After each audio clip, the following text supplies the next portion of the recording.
Sandi Lakner je prvi gluhi magister ekonomskih znanosti v Sloveniji.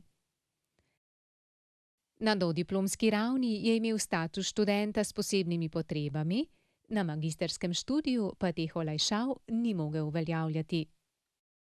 Kljub preprekam je uspešno zagovarjal svoje magistersko delo in zanj prejel tudi posebno pohvalo fakultete. Študiral sem ekonomijo na Ekonomski fakulteti v Ljubljani. Smer računovodstvo in revizija in finančni smer. Temo za diplomsko delo sem izbral s pomočjo mentorja. Mentor mi je usmeril na temo, medtem ko sem si podrobno področje za raziskavo izbral sam. Literaturo sem zbiral sam, mentor pa mi je samo predlagal, kje lahko poiščem in katera literatura bi bilo še dobro pregledati. Literaturo sem iskal tako v knjižnicah kot tudi na internetu. Imel sem slovensko, angleško in drugo tujo literaturo.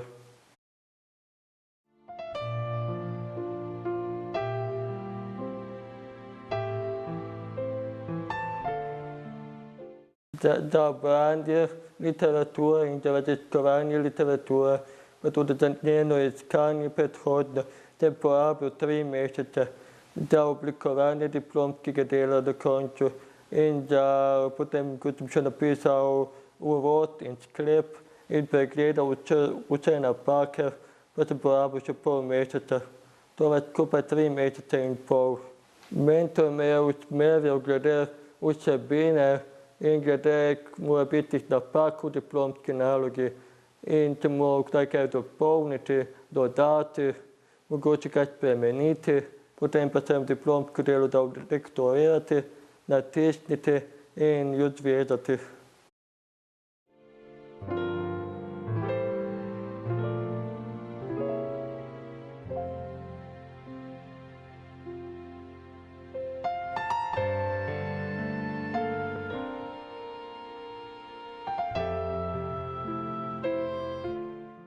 Takrat še nisem hodil v službo in sem imel čas za to, da sem čas posvečal diplomi.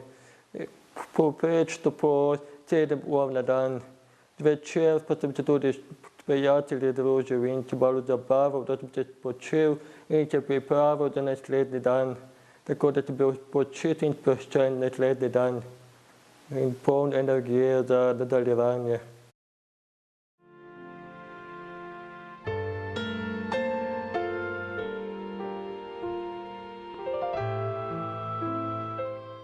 Ko sem zaključil z dodiplomskim študijem, sem vpisal magistrski študij z namenom, da bi takrat, ko bom iskal službo, tudi koristno izrabil čas za izobraževanje. Za magisterij sem se odločil tudi zato, ker me je magisterij veselil, ker ekonomija me zelo veseli.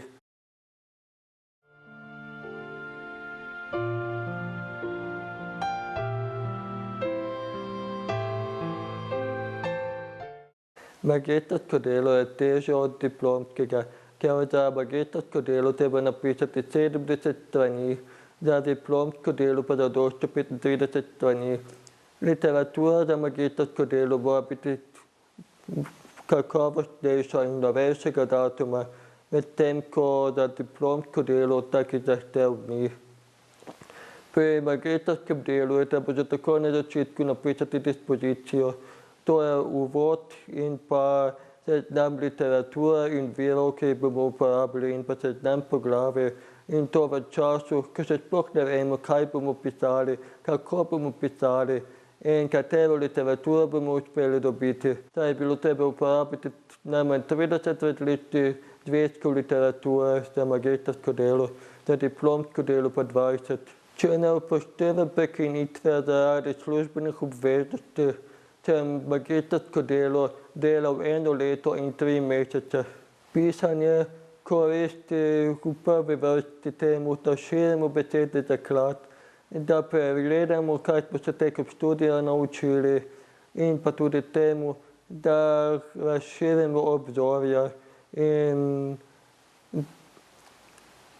povečamo svojo ustvarjalnost.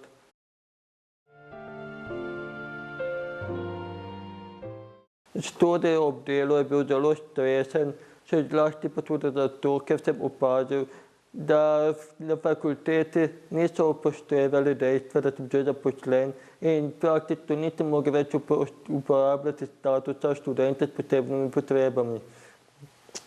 Tudi referat za podiplomski študij je večino dni v tednu odprt v dopoldanskem času. Ta odprtost referata pa omogoča obiskovanje samo tistim, ki še niso zaposleni. Medtem ko so na dodiplomskem študiju obstajali večinoma učbeniki za večino predmetov, no na podiplomskem študiju se morali večinoma zanašati na zapiske študentov, kar je lahko velik problem za gluhe.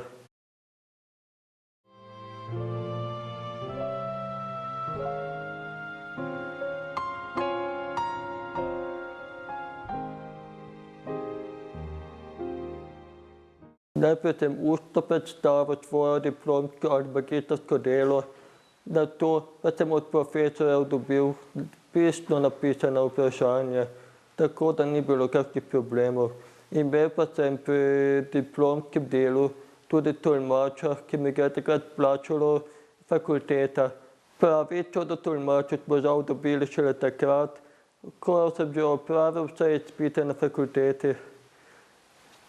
Sem pa prej, ko sem opravljal izpite, lahko vse delal sam in s pomočjo odgledovanja in pisanja in s pomočjo elektronske pošte. Profesorji so mi zelo radi pomagali in zelo radi so tudi upoštevali to, da ne slišim.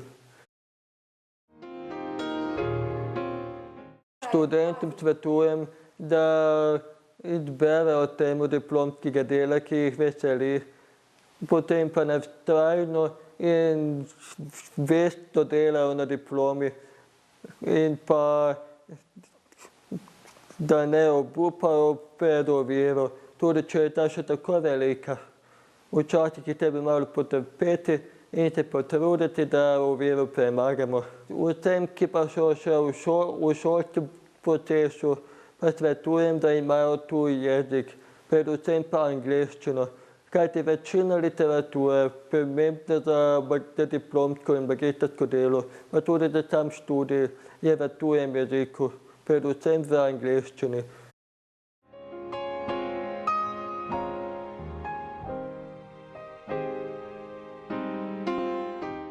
Zdaj sem zaposlen 6 let in 8 mesecev. In sicer sem 8 mesecev opravljal pripravništvo na računskem sodišču, skoraj 6 let pa sem sedaj zaposlen na Ministrstvu za finance. Vendar pa v smeri, katero sem študiral, nisem mogel dobiti zaposlitve, ker na področju računovodstva, tako kot tudi na področju revizije, so mi vedno govorili, da je problem sluh. Zato sem dobil službo na nekoliko malo drugačnem področju, ki pa ni ravno računovodstvo. Je pa nekoliko povezano z njim. Imam občutek, da če bi dobro slišal, lažje izkoristil svoje znanje. Zato svetujem vsem, ki se odločite za študij, da si preverite, preden greste študirati, da ali boste lahko opravljali službo kljub gluhoti. Hvala za pozornost. Vidimo se v tretjem delu prispevka Projekt diploma, s katerim se trenutno ukvarja tudi Maja Kuzma, absolventka kemijske tehnologije. Nasvidenje.